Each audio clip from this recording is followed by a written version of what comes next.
Kita lanjut kepada calon komisioner berikutnya.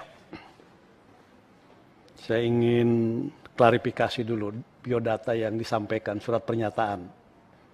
Nama I Dewa Kade Wiyarsa Rakasandi. Tempat dan tanggal lahir Yeh Sumbul 21 November 1970. Betul. Pekerjaan atau jabatan anggota KPU. Bertempat tinggal Jalan Beda Hulu nomor 10 Denpasar. Betul, alamat sesuai KTP-nya. Alamat sesuai KTP ya? Betul. Makasih. Bapak Ibu sekalian, untuk mempercepat waktu kami mempersilahkan kepada Saudara I Dewa Kade untuk menyampaikan pemaparannya maksimal 15 menit. Persilakan. Baik, terima kasih pimpinan yang saya hormati, beserta Bapak Ibu anggota Komisi 2. Selamat sore. Assalamualaikum warahmatullahi wabarakatuh. Salam sejahtera untuk kita semua, Om Swastiastu. Mohon izin pada kesempatan ini, saya akan memaparkan satu materi yang saya berjudul Strategi dan Inovasi dalam mewujudkan Pemilu dan Pilkada Serentak Nasional 2024 yang berintegritas, luber, dan jurdil. Bapak Ibu sekalian yang saya hormati, kalau kita lihat bahwa Pemilu dan Pilkada Serentak Nasional 2024 ini adalah merupakan untuk pertama kalinya di mana pemilu dan pilkada akan diselenggarakan pada tahun yang sama. Dan momentum tersebut ya, dalam pandangan saya merupakan satu agenda nasional yang sangat penting dan strategis bagi masa depan Indonesia, bagi kelangsungan, eksistensi dan perkembangan demokrasi kita. Banyak pihak yang mengatakan bahwa ini akan sangat kompleks ya. Oleh karena itu tentu harus direncanakan dengan baik ya, dan diperlukan strategi dan inovasi yang memungkinkan ya, pemilu dan pilkada serentak nasional 2024 tersebut dapat diselenggarakan secara berintegritas, luber, jurdil, serta efektif dan efisien. Selanjutnya tentang pemilu berintegritas, luber, dan jurdil. Bahwa untuk bisa terselenggaranya pemilu sebagaimana dimaksud, ini diperlukan penyelenggara pemilu, ya, salah satunya, ya, selain tentu komponen yang lain, yang memiliki komitmen dan konsistensi untuk melaksanakannya. Bahwa pemilu berintegritas, luber, dan jurdil akan sangat mempengaruhi ya, kepercayaan masyarakat, legitimasi pemilu, serta efektivitas pemerintahan yang akan dihasilkannya. Selanjutnya tentang rencana strategis KPU. Sebetulnya KPU telah memiliki satu rencana strategis yang ditetapkan dengan Keputusan KPU nomor 197 2020 dan ini masih berlaku. Di dalamnya terdapat visi misi, tujuan, dan seterusnya. Dan dalam pandangan saya bahwa dalam banyak hal masih terdapat relevansi ya daripada rencana ini, meskipun untuk kebutuhan penyelenggaraan ke depan perlu dilakukan sejumlah inovasi, evaluasi, dan perbaikan. Dan dalam hal itu ya sekali lagi diperlukan kerjasama dan sinergi segenap stakeholder yang ada. Tentang visi misi dan tujuan KPU ya, pada garis besarnya visinya adalah menjadi penyelenggara pemilu serentak yang mandiri, profesional, dan berintegritas. Garis besarnya itu ya, jadi mohon izin tidak saya bacakan satu persatu. Selanjutnya tentang desain penyelenggaraan pemilu dan pilkada serentak nasional 2024. Dalam pandangan saya, ya, saya melihat bahwa politik hukum ya yang berlaku di negara kita saat ini adalah tetap mengacu pada undang-undang yang berlaku dalam konteks pemilu dan pilkada. Oleh karena itu, KPU selaku lembaga penyelenggara pemilu tentu berkewajiban untuk mendasarkan ya program dan kebijakannya kepada undang-undang tersebut ya, dengan tentu upaya-upaya inovasi yang dilakukan yang tidak bertentangan secara prinsip terhadap ketentuan-ketentuan yang sudah diatur. Nah, sedangkan desain keserentakannya ya tentu pemilu terlebih dahulu ya, baru kemudian dalam beberapa waktu kemudian diselenggarakan pilkada serentak di dalam tahun yang sama.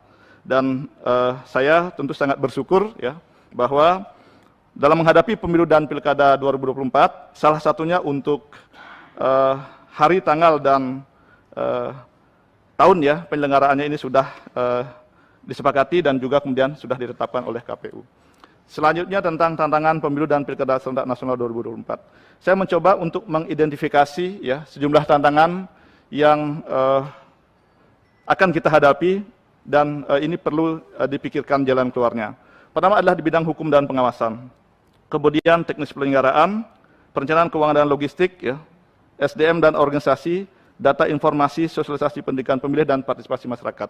Dan yang juga perlu diantisipasi adalah situasi pandemi COVID-19 yang kita ketahui bersama sampai saat ini belum berakhir. Bapak Ibu sekalian, pimpinan ya, dan anggota Komisi 2 yang saya hormati, di dalam menghadapi tantangan tersebut ada sejumlah strategi, program, dan inovasi yang menjadi penting. Mohon izin saya sampaikan pada garis besarnya saja. Secara internal, ya, KPU menjadi penting untuk mengimplementasikan ya, rencana strategis yang telah disusun disertai dengan langkah-langkah evaluasi dan perbaikan ke depan. Kemudian secara eksternal, saya ingin menekankan pentingnya sinergi dan kolaborasi segenap stakeholder ya dengan jajaran penyelenggara. Nah, ada beberapa program prioritas yang di dalamnya ya, selain tentu berdasarkan peraturan perundang-undangan yang berlaku, maka di dalamnya juga penting untuk dilakukan inovasi. Salah satunya misalnya tentang pembentukan peraturan KPU ya, yang akan menjadi landasan penyelenggaraan pemilu dan pilkada serentak nasional 2024. Kemudian ada pengembangan sistem informasi KPU, kemudian peningkatan kompetensi SDM KPU dan seterusnya. Jadi saya mencoba untuk merumuskan ada sekitar 10 hal penting. Nah, selanjutnya Bapak Ibu sekalian mengenai pembentukan peraturan KPU. Jadi KPU telah melakukan identifikasi ya, peraturan KPU apa saja yang kira-kira diperlukan untuk penyelenggaraan pemilu dan pilkada dengan prioritas pada kesempatan pertama tentu untuk penyelenggaraan pemilu ya, karena diselenggarakan lebih awal begitu. Ini penting ya, karena salah satu misi KPU adalah bagaimana menyusun peraturan di bidang pemilu serentak untuk memberikan kepastian hukum, kemudian bersifat progresif ya untuk menjawab kebutuhan penyelenggaraan dan juga tentu adalah partisipatif. Gitu. Sekira ada 14 ya dalam materi yang telah saya siapkan, identifikasi yang dilakukan untuk pilkada dan 19 untuk pemilu nasional. Berikutnya adalah pengembangan sistem informasi KPU.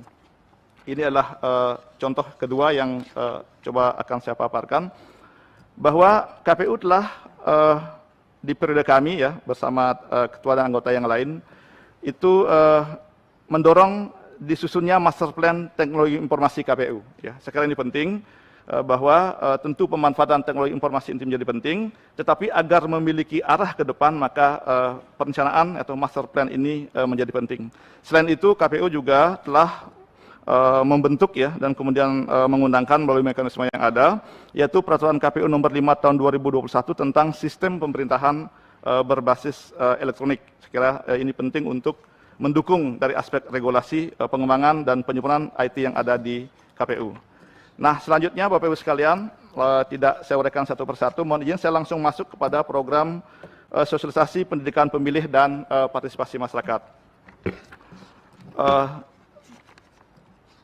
Kalau kita lihat ya, secara kuantitatif ya, tingkat partisipasi pemilih ya dalam pemilu dan pemilihan sebagaimana yang kita lihat bersama sebetulnya sudah cukup signifikan ya dari segi angka. Namun ke depan tentu ya kita berbicara soal partisipasi masyarakat atau pemilih tidak hanya soal kehadiran di TPS ya. Jadi saat ini juga sedang dikembangkan satu peraturan KPU yang mengatur tentang partisipasi masyarakat ya baik dalam pemilu maupun pemilihan. Jadi perlu juga ya kiranya ke depan itu dirumuskan ya tentang standar-standar bahkan bila perlu adalah terkait dengan indeks partisipasi baik secara kuantitatif maupun kualitatif untuk memberikan gambaran ya sejauh mana sebetulnya capaian-capaian kinerja dalam bidang sosialisasi pendidikan pemilih terkait kemudian partisipasi masyarakat di dalamnya.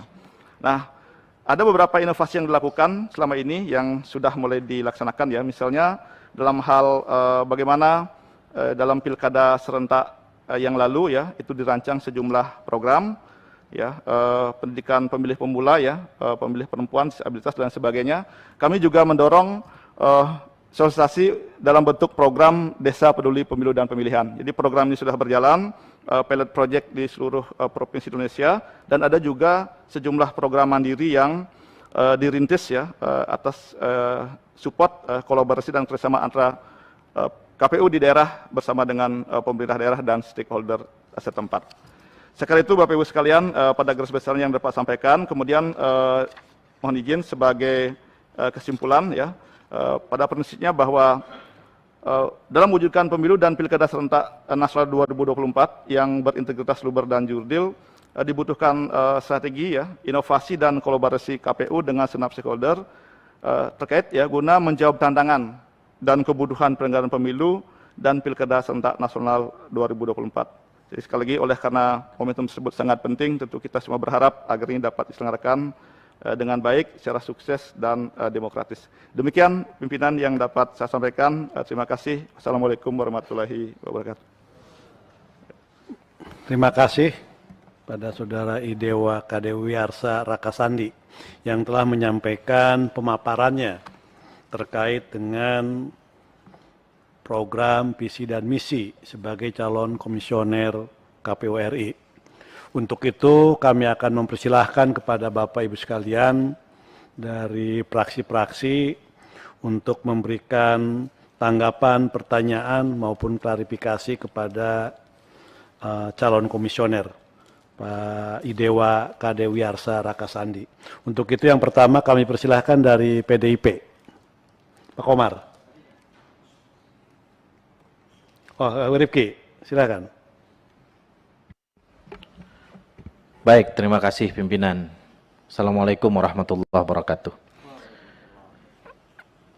Selamat sore, salam sejahtera untuk kita semua, pimpinan dan anggota Komisi 2 yang saya hormati, Pak Idewa Kadek, calon anggota Komisi Pemilihan Umum periode 2022-2027. Saya ingin bertanya hal yang sangat simpel. Ini kejadian terjadi pada diri Pak Dewa dan Pak Hashim Asy'ari. Masuk sebagai komisioner sebagai pengganti antar waktu. Undang-Undang Nomor 7 Tahun 2017 menegaskan bahwa periodisasi anggota KPU itu 5 tahun. Lalu bisa dipilih kembali 1 kali masa jabatan. Atau maksimal 2 periode. Tapi ada yang jadi PAW, waktunya tidak sampai 1 periode. Ada yang 1 tahun, 2 tahun, lebih dari 2,5 tahun. Dalam kasus Pak Hashim Asy'ari, kalau kita pilih lagi berarti dia akan menjadi anggota KPU RI lebih dari 11 tahun. Pak Dewa, kalau kita pilih lagi, ini baru periode yang kedua atau yang pertama? Nah, ini pertanyaannya Pak nanti. Tolong dijelaskan kepada kita agar kita dalam memilih DPR RI ini tidak punya keraguan-raguan. Jangan sampai hal sepele ini nanti menjadi persoalan. Ini kan sepele saja, ini perlu penjelasan saja, karena ini dilihat oleh publik, perlu penjelasan dari sisi norma. Memang kita punya jurisprudensi putusan Mahkamah Konstitusi. Pada saat beberapa pemohon pada saat itu memohonkan diri karena dia menjadi pejabat kepala daerah atau wakil kepala daerah kurang dari 2,5 tahun. Lalu tanya ke Mahkamah Konstitusi, kira-kira yang dimaksud 1 periode itu berapa lama sih dalam 5 tahun? Jawabannya kalau kurang dari 2,5 tahun, Pak Wakil Ketua DPR itu tidak dianggap 1 periode. Nah, apakah hal ini juga sama di KPU? Hanya saja tadi konsekuensinya, kalau begitu nanti bisa dalam tanda kutip 2 periode lebih sedikit gitu. Artinya Pak Hashim, Pak Dewa, kalau Pak Dewa kan nggak ada masalah nih, baru periode yang kedua. Yang kedua ini sederhana juga, KPU itu seringkali menyampaikan rancangan PKPU jelang tahapan di mana PKPU itu akan digunakan. Karena setiap tahapan itu ada peraturan KPU-nya dan harus dikonsultasikan ke Komisi 2 DPR RI. Kerap kali karena waktunya sangat mepet, maka proses penyusunan rancangan PKPU termasuk konsultasinya menjadi cepat-cepat dan tergesa-gesa. Nanti begitu diaplikasikan ada persoalan, ya kami-kami yang paling kesulitan karena sebagai peserta pemilu. Nah, saya ingin dengar dalam konteks kita menyelenggarakan pemilu dan pemilihan serentak tahun 2024, langkah mitigasi yang sebagaimana Beli Dewa tadi sampaikan kepada kami, kira-kira seperti apa untuk kita tidak lagi mengulang kesalahan yang sama berkali-kali sebagaimana pemilu-pemilu sebelumnya. Terima kasih. Assalamualaikum warahmatullahi wabarakatuh. Selamat sore, salam sejahtera untuk kita semua. Terima kasih. Berikutnya kami persilahkan dari Golkar. Oh. Silakan Pak Agung. Pak Bagus. Siap pimpinan. Karena tadi Pak John sudah mau bertanya, sekarang saya giliran saya. Pak Dewo, saya sampaikan pertama, selamat sudah lolos sampai di sini.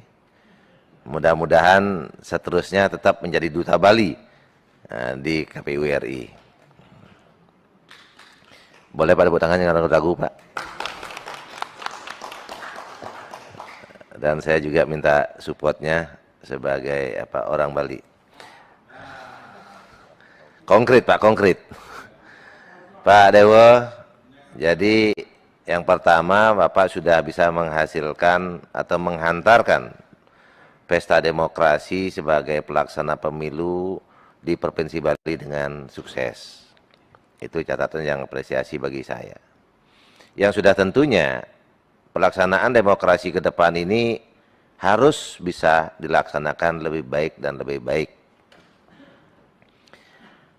Pertanyaan saya, apa kira-kira konsep atau trik yang bisa Pak Dewo pertontonkan atau persembahkan di dalam alam demokrasi ini sehingga konflik terkait dengan proses demokrasi itu bisa lebih sedikit.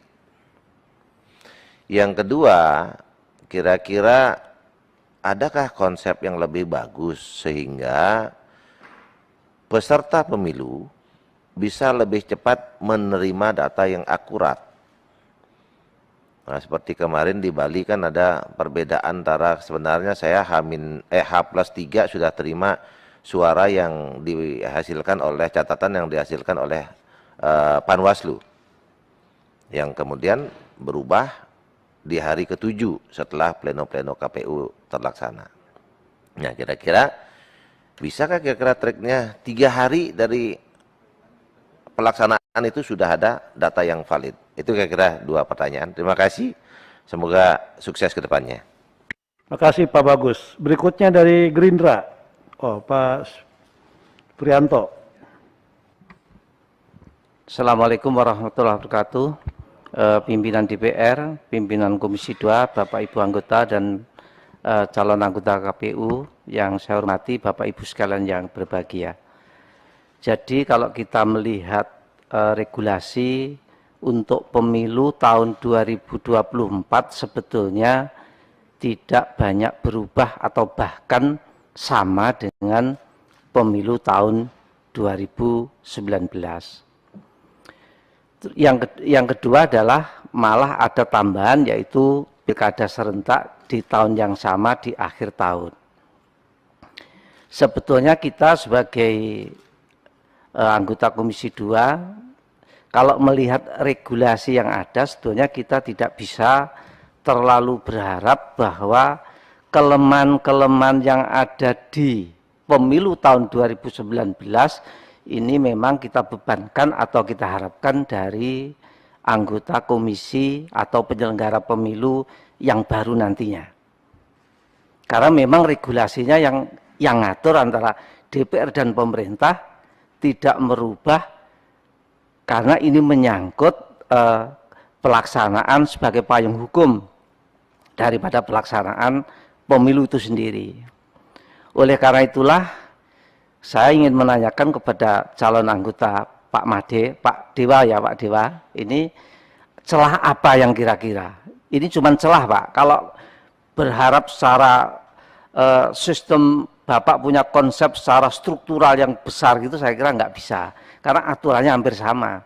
Cuman celah apa yang kira-kira memungkinkan Bapak untuk membuat sebuah konsep pelaksanaan pilkada maupun pemilu ini dengan regulasi yang sama tetapi hasilnya akan lebih baik. Misalkan terkait dengan sistem penghitungan suara. Kalau penghitungan suara pengen lebih cepat, ya DPR mesti harus merubah regulasi itu. Kalau kita berharap kepada anggota KPU, saya kira nggak bisa. Cuman mungkin dari calon anggota KPU punya celah. Celahnya kira-kira apa yang bisa dengan regulasi yang sama, ini Bapak bisa bekerja lebih efisien, bisa bekerja lebih efektif. Karena kalau kita ambil contoh saja, misalkan ada proyek nasional, terkait misalkan pembangunan jalan atau waduk misalkan. Ketika terjadi proyek nasional, memang penyelenggara proyek, penanggung jawab proyek adalah pusat. Tetapi material bangunan, sekali lagi, tetapi material bangunan itu diambil dari wilayah setempat. Tidak diambilkan dari Jakarta, bawa batu atau bawa pasir, misalkan proyeknya di Jawa Timur. Maka dia akan mengambil material itu dari daerah. Adakah kemungkinan, misalkan terkait dengan surat suara, dengan logistik pemilu, ini untuk mempermudah agar supaya pelaksanaan pemilu celah-celahnya ini menjadi lebih baik, lebih cepat, kemungkinan kesalahannya akan menjadi lebih kecil dan lebih efisien, lebih efektif, kira-kira terkait mengenai misalkan logistik pemilu. Kira-kira apa yang celah-celah apa yang Bapak bisa lakukan? Saya kira itu, ada kurang lebihnya mohon maaf. Bila itu hidayah. Assalamualaikum warahmatullahi wabarakatuh. Waalaikumsalam. Terima kasih Pak Suprianto. Berikutnya dari Nasdem, Pak Amin, silakan.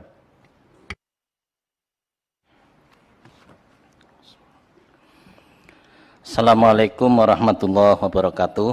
Selamat sore, salam sejahtera untuk kita sekalian yang saya hormati Wakil Ketua DPR RI, unsur pimpinan Komisi 2 dan rekan-rekan anggota Komisi 2, Pak Kadek.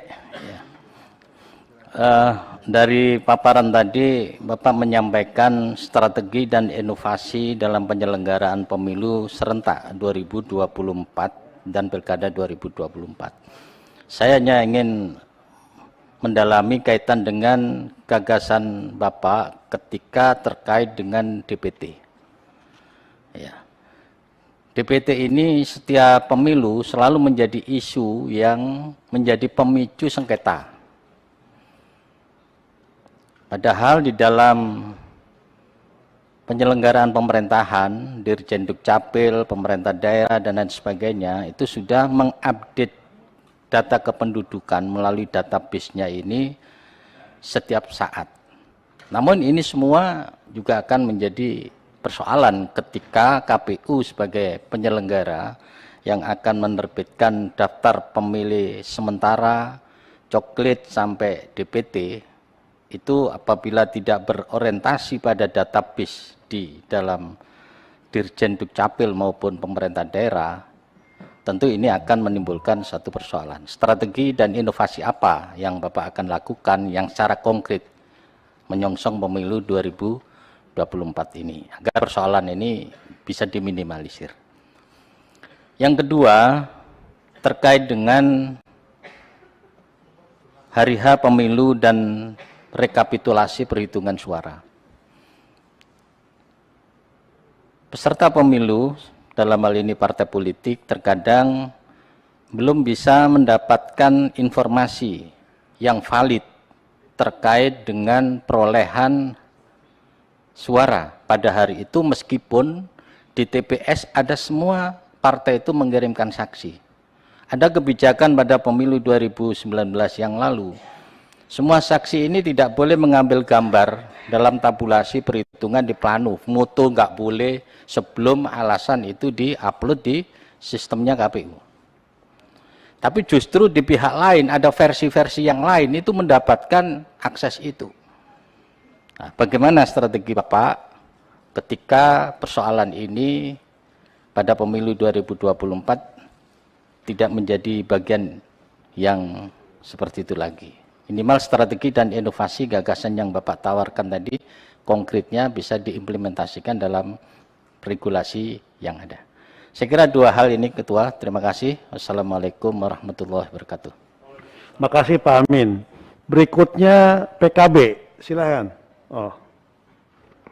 Assalamualaikum warahmatullahi wabarakatuh. Terima kasih pimpinan, Bapak Ibu, para anggota yang saya hormati, Pak I Dewa KD Wiyarsaraka Sandi ST SH MSI. Perkenalkan, saya namanya Nur Huda dari fraksi PKB. Saya singkat aja Pak. Yang pertama, Bapak ini kan 2 tahun, hampir 2 tahun, bulan April nanti menjadi anggota KPU PAW. Pak, sama Pak, saya juga PAW Pak. Mungkin selama 2 tahun itu Bapak punya evaluasi terhadap PKPU.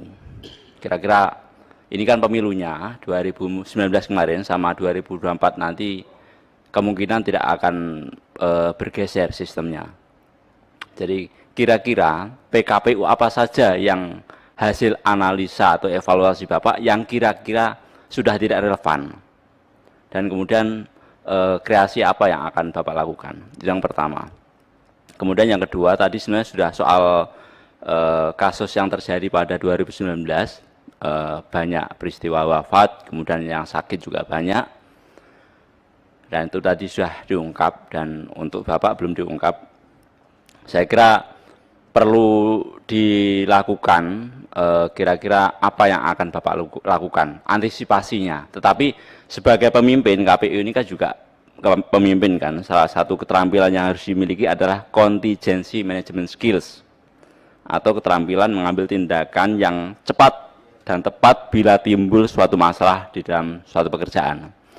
Nah, seandainya Bapak sudah membuat semacam antisipasi, ya kita nggak akan ingin itu terjadi. Tapi pada saat hari H ternyata itu terjadi, lalu tindakan cepat apa yang akan Bapak lakukan? Karena kita melihat kemarin KPU itu seperti gagap, tidak cepat. Nah, pada waktu 2019 kemarin Bapak sebagai Bawaslu ya, Bawaslu, sehingga Bapak tidak menangani langsung. Nah, untuk pemilu 2024 nanti seandainya Bapak kok menjadi anggota KPU, Bapak akan menangani langsung. Seandainya antisipasinya sudah dilakukan sedemikian rupa, tapi masih terjadi, lalu tindakan apa yang bisa Bapak lakukan secara cepat dan tepat sehingga bisa menangani itu semua. Terima kasih. Assalamualaikum warahmatullahi wabarakatuh. Terima kasih Pak Nur Huda. Berikutnya kami persilakan dari Demokrat. Kalau ada, silakan Ibu. Baik, terima kasih pimpinan. Yang terhormat Wakil Ketua DPR RI beserta seluruh pimpinan Komisi 2 beserta Bapak Ibu anggota Komisi 2 serta Bapak I Dewa KD Wiyarsaraka Sandi.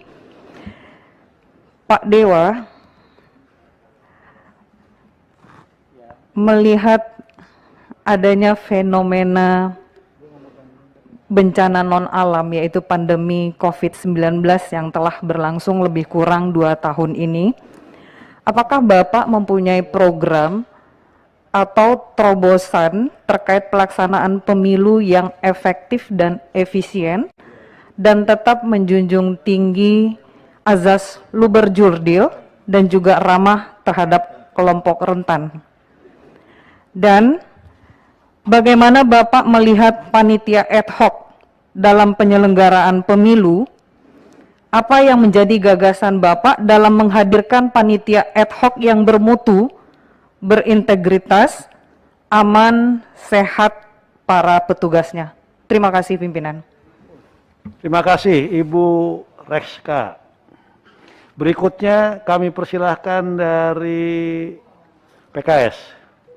Terima kasih pimpinan. Yang saya hormati pimpinan, Wakil Ketua DPR juga Pak Dewa, Pertama adalah kalau melihat kepada undang-undang, maka penghitungan itu adalah penghitungan manual. Artinya si rekap dan sebagainya itu adalah mungkin perlu ada terobosan. Tapi yang saya ingin tengahkan adalah metodologi atau kemudian terobosan apa yang akan dilakukan oleh Pak Dewa ini. Karena ini juga nanti menyangkut dengan sistem kepemiluan di kita. Ini juga berkaitan, juga berkorelasi juga dengan pertanyaan saya berikutnya. Kalau seandainya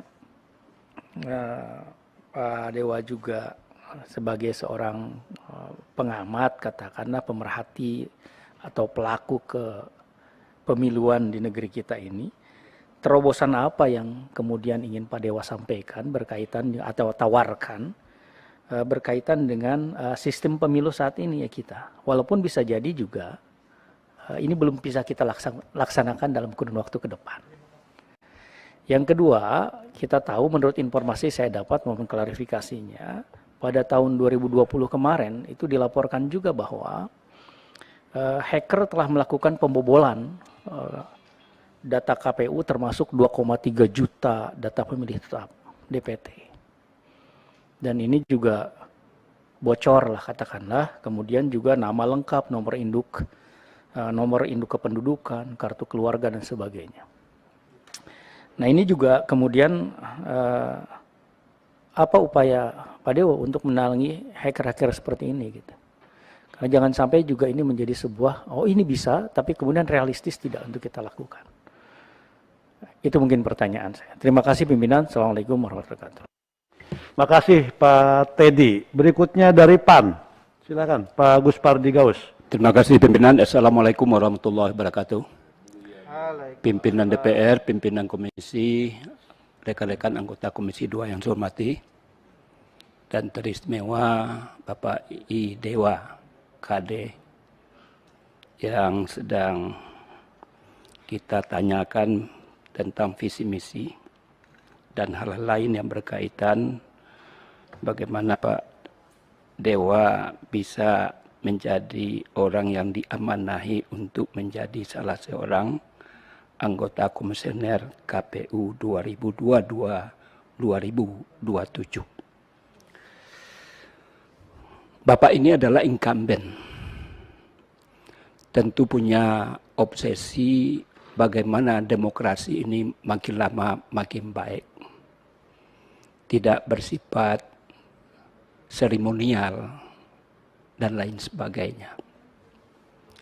Tentu pengalaman masa lalu adalah merupakan guru yang sangat berharga bagi Bapak dalam rangka untuk melakukan perbaikan-perbaikan di internal wadah dari KPU itu sebagai penyelenggara pemilu. Dengan di masa lalu itu, apa kira-kira kelemahan-kelemahan yang ada, yang dirasakan oleh Pak Dewa dalam rangka perbaikan, sebagaimana saya katakan itu. Ini gunanya adalah untuk kesempurnaan pesta demokrasi untuk rakyat, dari rakyat, dan tidak ada orang yang dikecewakan. Yang kedua adalah tahapan pemilu, banyak saran dan pendapat yang disampaikan harus disederhanakan. Karena makin panjang masa tahapan tentu menimbulkan beban biaya yang cukup besar. Dan dalam kondisi pandemi COVID, kita sedang fokus kepada menangani masalah kemanusiaan dan orang kematian. Di satu sisi kita dihadapkan untuk berdemokrasi. Nah, bagaimana kira-kira, termasuk juga masa kampanye yang 120, ada yang menginginkan 50, 60, bagaimana pula perspektif Bapak dalam menyikapi itu. Terakhir, saya pernah mendengar lewat WA, anekdot yang disampaikan oleh Gus Dur tentang pemilu kita ini. Beliau menyampaikan para pengamat bahwa pemilu kita ini tentang rekapitulasi penghitungan suara terpanjang masanya dibandingkan dengan dunia luar. Kemudian anekdotnya lagi adalah hasil pemilunya sudah bisa diterka sebelum pelaksanaan hari H itu dilakukan. Ini kan menyindir, merasuk, dan ini adalah juga merupakan tugas kita untuk melakukan perbaikan-perbaikan itu. Nah, bagaimana kita bisa bahwa kalau seandainya rentang waktu rekap itu panjang, itu banyak dibobol, banyak hacker dan lain sebagainya. Apa antisipasi supaya betul-betul tahapan-tahapan itu tidak memakan waktu yang terlalu lama sehingga di sana ranah bagi orang untuk mencederai hasil daripada demokrasi yang dilakukan waktu itu. Barangkali demikian pimpinan. Terima kasih. Assalamualaikum warahmatullahi wabarakatuh. Terima kasih Pak Guspardi Gaus dari PAN. Berikutnya dari P3, Pak Samsur Rijal. Terima kasih pimpinan, Wakil Ketua DPR RI yang kami hormati, dan rekan pimpinan lainnya, serta anggota yang berbahagia. Dan yang kami hormati, Saudara Idewa Kade Wiyarsa Rakasandi. Namanya luar biasa Bapak, bagus sekali. Baik Bapak, kami langsung saja, bahwasanya untuk dimaklumi, kita sudah mengarahkan KPU beberapa waktu yang lalu untuk segera memanfaatkan teknologi. Dan KPU ketika itu menyiapkan yang namanya sistem informasi logistik, informasi calon, sistem informasi dana kampanye, dan terakhir itu sistem informasi rekapitulasi dari hasil pencoblosan. Jadi barangkali ini ditujukan adalah untuk mewujudkan efisiensi dalam hal pembiayaan dan efisiensi dalam hal waktu. Nah itu tujuannya. Bagaimana kira-kira Pak Dewa bisa menjelaskan kepada kami, menyikapi hal itu, bagaimana wujud efisiensi yang ingin didapatkan dari apa yang sudah disebut-sebut sebagai silon, silok, sidakam, dan sirekap dalam konteks ke depan menghadapi pemilu 2024 yang sudah dipersiapkan. Dan bagaimana Bapak pandang itu sebagai sesuatu yang memang dipandang cukup efisien untuk membackup penyelenggaraan pemilu kita. Kemudian yang berikut kami ingin sampaikan berkenaan dengan verifikasi partai. Jadi verifikasi faktual yang dilakukan oleh pihak KPU atau Bawaslu terhadap partai kita. Dan ini dilakukan dalam waktu dekat. Bahkan dalam tahap pertama ini sudah akan dilakukan verifikasi itu. Dan nanti bukan tidak mungkin bahwasanya dalam penyelenggaraan verifikasi itu akan ada tuntutan ataupun gugatan dari para pemilik partai politik atau pengurus partai politik. Nah, yang ingin kami tanyakan bagaimana Bapak menyikapi terhadap tuntutan peradilan tata usaha negara berkenaan dengan gugatan dari partai politik terhadap KPU ataupun terhadap Bawaslu atau terhadap pemerintah atau terhadap siapa saja yang ini akan kalau kita lalai dan kita tidak dapat membenahinya, ini bisa akan beruntut panjang dan memakan waktu yang lama. Barangkali ini mohon penjelasan dari Pak Dewa. Terima kasih. Terima kasih Pak Samsur Rijal. Udah dari 9 penanya dari 9 fraksi, kami persilahkan Saudara Idewa Kade Wiyarsa Rakasandi untuk menanggapinya dan tidak mesti diurut, bisa diklasterkan per topik. Kami persilahkan. Baik, terima kasih pimpinan yang saya hormati Bapak Wakil Ketua DPR, pimpinan Komisi 2 beserta Bapak Ibu anggota. Jadi yang pertama untuk Bapak Rifki ya. Jadi memang kalau kita lihat di dalam Undang-Undang Pemilu maupun Pilkada belum diatur secara normatif tentang detail terkait dengan masa jabatan selain 5 tahun itu sendiri.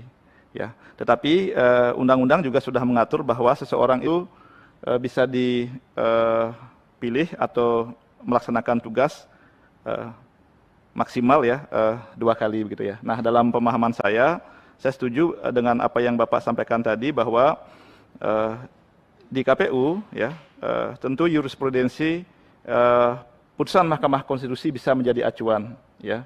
Bahwa seseorang sambil contoh misalnya saya sendiri, jadi mohon izin saya dilantik pada tanggal 15 April 2020 ya. Jadi nanti April ya 11 April 2022 ini 2 tahun ya. Jadi dalam pemahaman saya tentu jika kita merujuk pada jurisprudensi putusan Mahkamah Konstitusi, maka itu belum dimaknai sebagai satu periode. Izin pimpinan, pendalaman sedikit aja. Ya. Berarti nanti Pak Dewa bisa jadi anggota KPU periode 2002-2027, kemudian 2027-2032. Jadi selama 12 tahun, karena yang ini tidak dihitung satu periode. Kira-kira gitu Pak Dewa ya. Biar ketemu saya lagi sih nanti di Komisi 2 lagi 2000. Siap. Terima kasih. Terima kasih. Tapi nggak usah di ini, langsung aja. Terima kasih, terima kasih.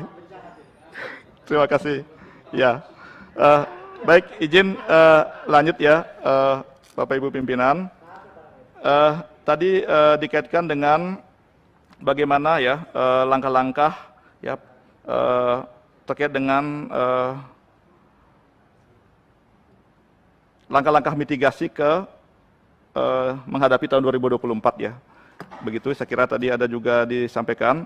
Jadi menurut saya ini memang penting ya.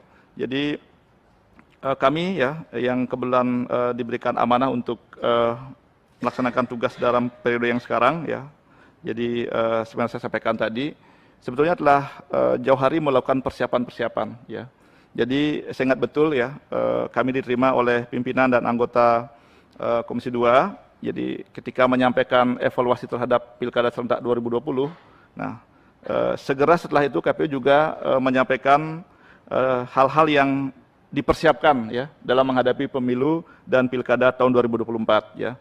Mulai dari aspek regulasi, kemudian rancangan tentang hari pemungutan dan penghitungan suara, tentang anggaran dan lain sebagainya ya. Saya kira itu upaya-upaya secara umum yang sudah dilakukan.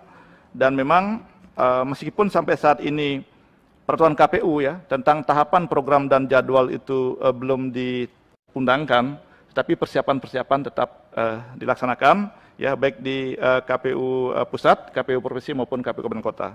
Saya kira begitu. Kemudian selanjutnya untuk Pak Bagus tadi ya, terima kasih atas beberapa pertanyaannya. Jadi memang saya melihat ke depan ya, bagaimana kemudian konsep untuk meminimalisir ya terjadinya konflik ya dalam rangka bagaimana kita mensukseskan penyelenggaraan tahapan pemilu. Saya melihat memang pada prinsipnya sebagaimana tagline KPU ya, KPU melayani ya. Jadi dimulai dari kerangka hukum atau regulasi yang ada tentu perlu dilakukan sosialisasi ya, perlu dilakukan rapat-rapat koordinasi untuk kemudian menyamakan persepsi tentang mekanisme yang ada. Saya kira yang pertama. Kemudian yang kedua, di dalam menghadapi suatu permasalahan, maka koordinasi juga menjadi penting, selain kemudian kita mencoba untuk menggali substansi persoalan apa yang terjadi. Sebagai contoh, di dalam Pilkada 2020 yang lalu, saya ditugaskan beberapa kali untuk hadir di daerah ya.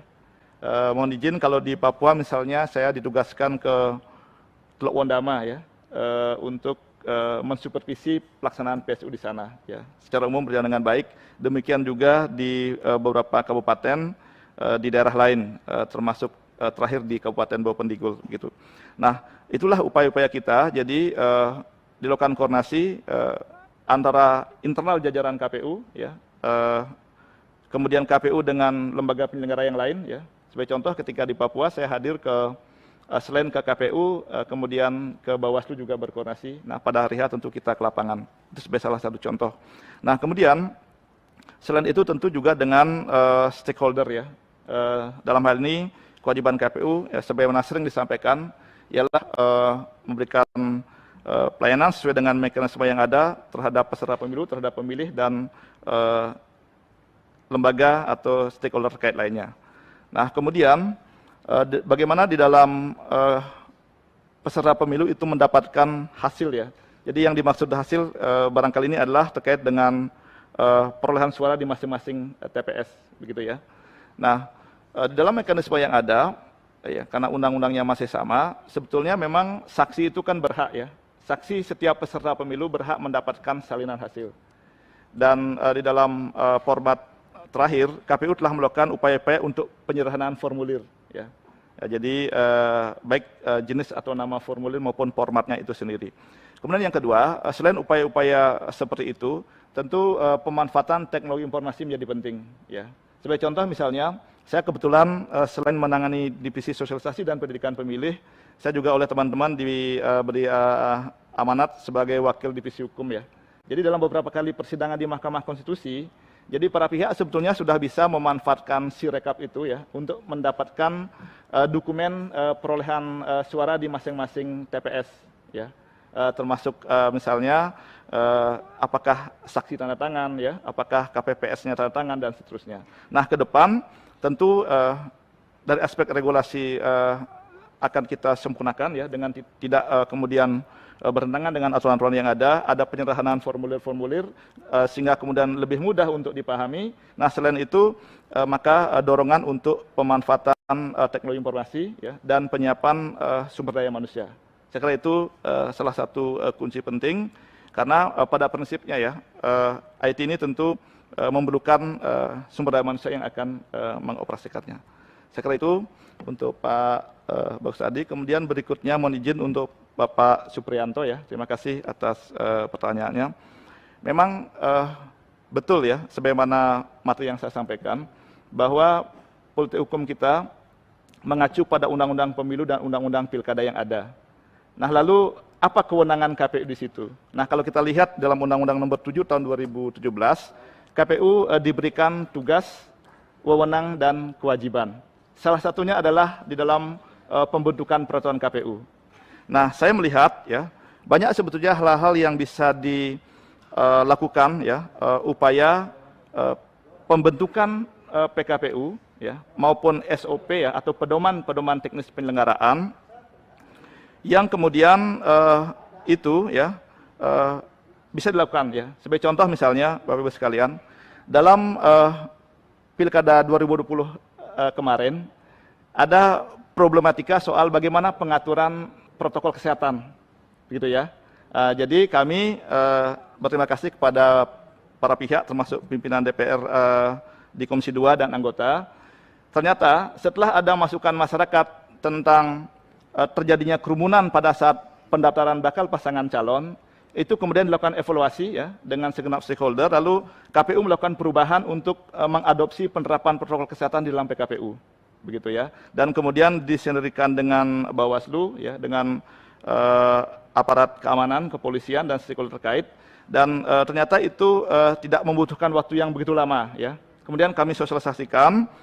Dan salah satu implikasi positif dari PKPU ini, dari upaya-upaya koordinasi dan inovasi yang dilakukan, kita bisa lihat bahwa penyelenggaraan Pilkada 2020 di tengah pandemi, yang tentu kami sangat apresiasi semua pihak, ternyata tidak melahirkan klaster baru ya. Jadi bisa lebih tertib dalam hal kampanye, kemudian kita dorong pemanfaatan teknologi informasi ya, dan juga bagaimana penerapan protokol kesehatan itu sendiri di TPS gitu. Jadi saya melihat ada banyak ruang ya yang bisa kita lakukan. Tentu sesuai dengan upaya KPU terakhir. Jadi KPU telah mempersiapkan rancangan peraturan KPU ya tentang bagaimana pembentukan peraturan KPU dan keputusan KPU. Ini akan menjadi acuan dan payung hukum bagi KPU ke depan ya di dalam melakukan upaya-upaya ya dengan tetap mengacu pada undang-undang yang ada, kemudian mencari satu upaya-upaya atau yang mohon izin Bapak istilahkan tadi sebagai celah begitu ya untuk melakukan upaya-upaya perbaikan dalam rangka menjawab kebutuhan situasi yang ada. Saya kira itu. Nah, kemudian berikutnya mengenai logistik ya. Saya kira ini tentu menjadi concern kami ya, karena Indonesia adalah negara yang sangat luas, tentu logistik yang merupakan kelengkapan pemungutan suara dan kelengkapan TPS ini perlu dilakukan kajian untuk diklasifikasi. Jadi logistik mana yang memang pada akhirnya akan atau harus dilakukan oleh pusat dan mana yang bisa diadakan di daerah dengan tetap mengacu kepada ketentuan-ketentuan mengenai pengadaan barang dan jasa gitu. Saya melihat kelengkapan TPS ya itu kiranya ya seperti tali plastik, rafia ya dan sebagainya itu bisa saja tersedia di daerah. Nah ini nanti tentu perlu diatur sehingga kemudian bisa tepat waktu ya, tepat jenis, sasaran dan lain sebagainya. Nah sedangkan mengenai surat suara ya, misalnya tentang segel dan lain sebagainya ini perlu saya kira kita dalami karena memang selain kompleks karena jumlah dapilnya banyak ya, sesuai dengan sistem pemilu kita juga perlu dikelola dengan hati-hati supaya tidak terjadi kekurangan ya, kesalahan maupun tertukarnya distribusi surat suara itu tadi. Nah kemudian mekanisme 5 menit lagi ya Pak Kadek. Baik, mekanisme pengadaannya ya saya kira nanti perlu diatur lebih lanjut. Baik, terima kasih ya, saya kira itu secara besar. Kemudian berikutnya tadi dari Bapak Nur Huda ya dari PKB, terima kasih. Jadi selama 2 tahun di KPU, terima kasih kami tentu telah mencermati sejumlah peraturan KPU ya. Sudah saya sampaikan tadi. Jadi sudah mulai dilakukan inventarisir ya. Jadi mana yang memang harus dilakukan perbaikan, mana yang harus dilakukan kodifikasi ya, atau mana yang memang harus dibentuk baru gitu ya. Jadi di KPU selain mendorong peraturan KPU tentang pembentukan PKPU dan keputusan KPU, di KPU berdasarkan SOTK yang baru juga sudah ada Biro PUU Pak. Jadi Biro Peraturan Perundang-undangan di KPU. Jadi ini akan didorong ya untuk bisa melaksanakan tugas dan fungsinya secara lebih optimal. Jadi evaluasi terhadap PKPU itu sudah mulai dilakukan dan ada sejumlah PKPU yang memang sudah selesai. Ya, sebagai contoh misalnya peraturan KPU tentang sistem pemerintahan berbasis elektronik, kemudian peraturan KPU tentang pemilihan data pemilih berkelanjutan. Jadi itu sebagai contoh yang sudah selesai yang kita butuhkan untuk penyelenggaraan pemilu dan pilkada ke depan. Saya begitu. Kemudian tentang berikutnya tentang tadi juga sampaikan pengalaman 2019 ya. Saya kira ini menjadi atensi saya ya.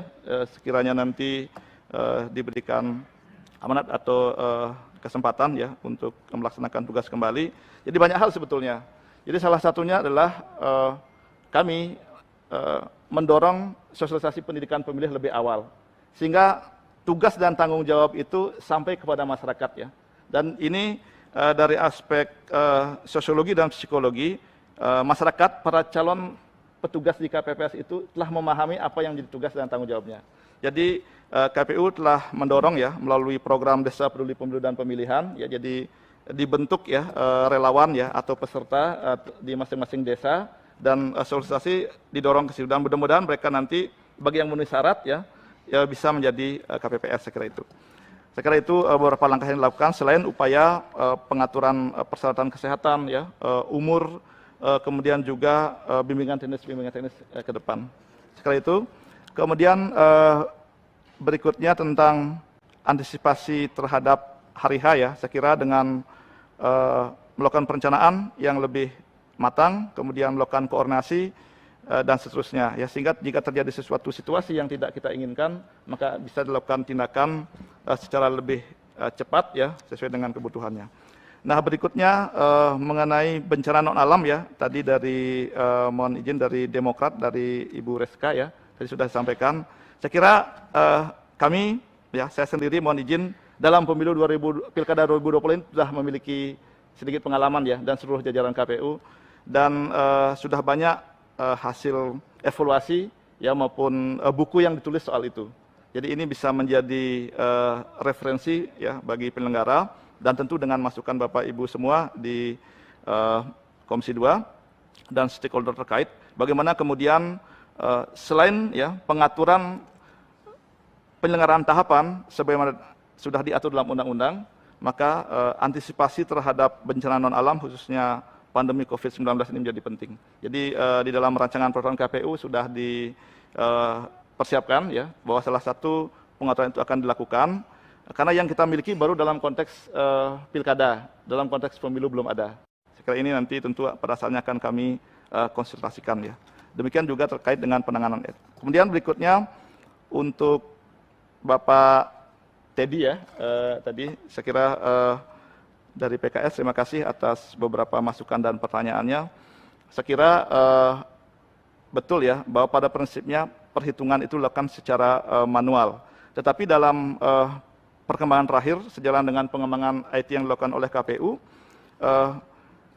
maka Sirekap misalnya tidak hanya sekedar untuk publikasi ya, tidak hanya untuk publikasi tapi juga sebagai alat bantu. Nah, saya kira ini penting ya, kita dorong mudah-mudahan dalam waktu yang ada ini bisa dioptimalkan gitu ya, upaya-upaya untuk penyempurnaannya.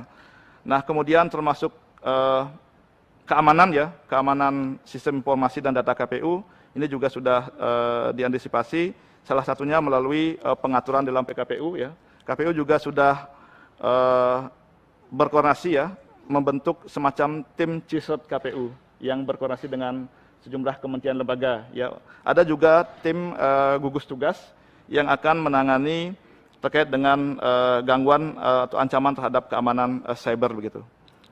Berikutnya untuk PAN ya dari Pak Gus Pardi tadi.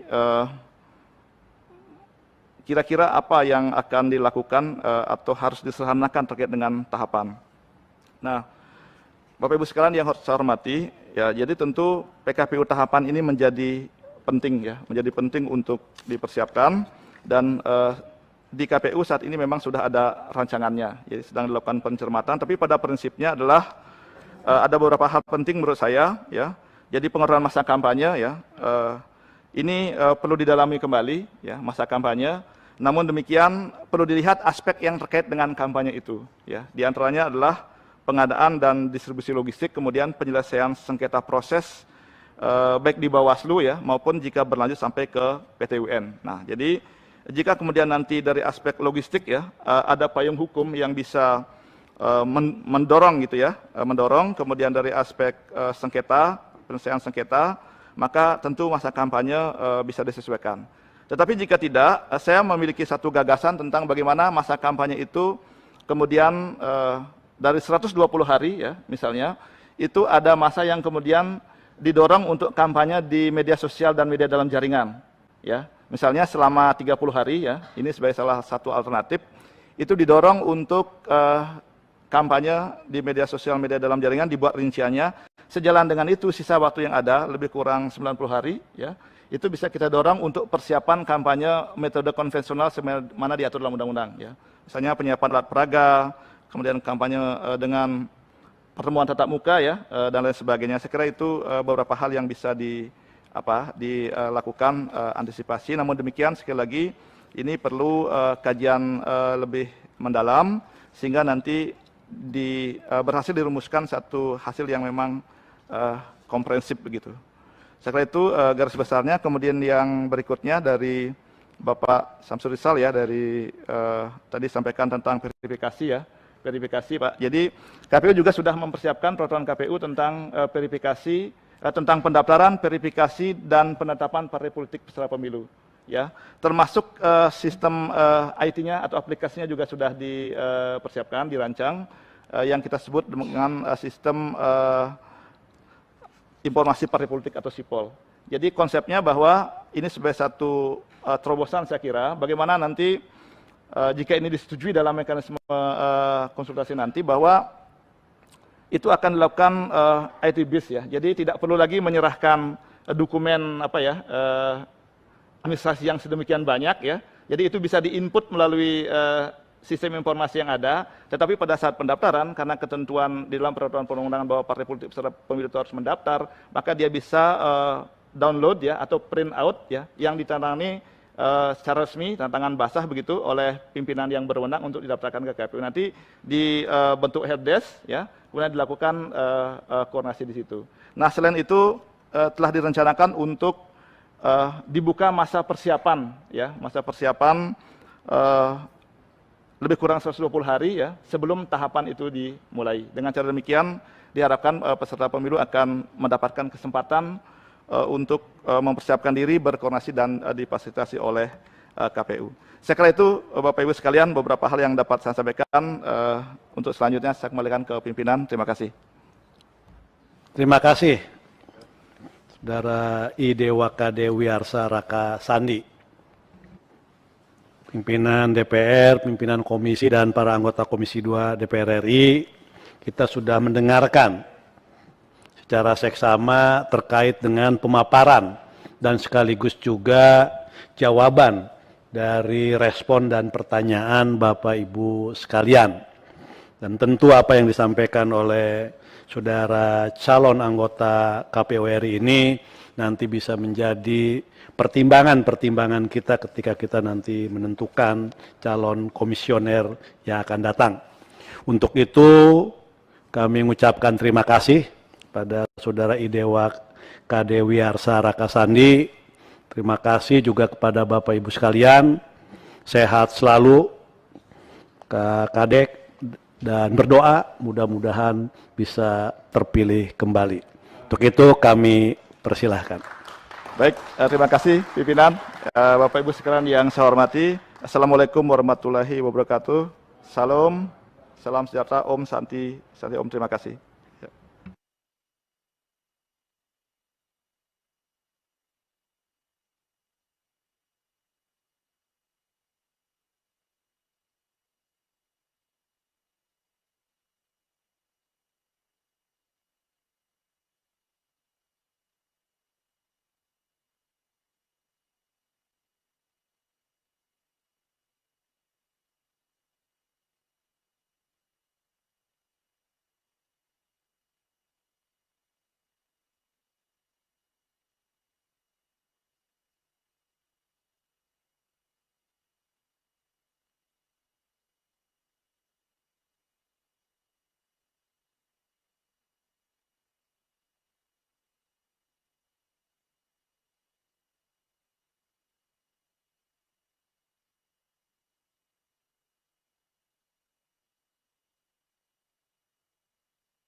Berikutnya, silakan. Ini terakhir untuk sore, nanti kita skor sampai jam 19.